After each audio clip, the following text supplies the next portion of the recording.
Welcome to the Entomological Science Academy, Squash, Jammu, India.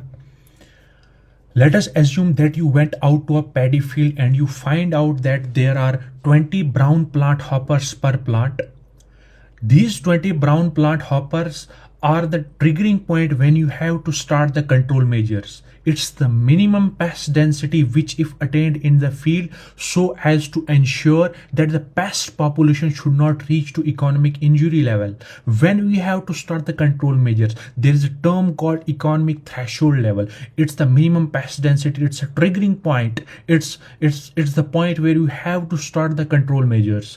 And then the next comes economic injury level. Injury level, it also sets the limit which we don't have to cross. It's the minimum pest density up to which the farmer is immune to the economic losses. But once the economic injury level is crossed by the crop, the economic loss starts. Up to economic injury level, the cost benefit ratio is 1:1. But whenever the economic injury level is crossed, the farmer is not immune to the economic losses.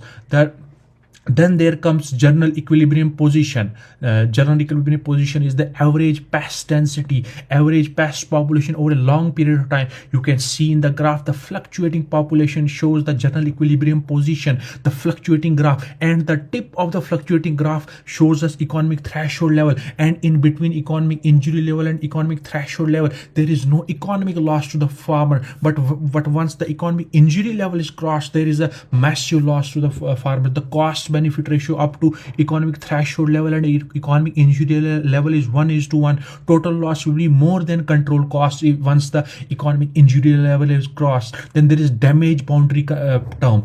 It's the lowest level which can be measured. From where I will start noting the damage is known as damage boundary. So in this short video, what the concepts we have covered: economic threshold level, economic injury level, to general equilibrium position, and damage boundary.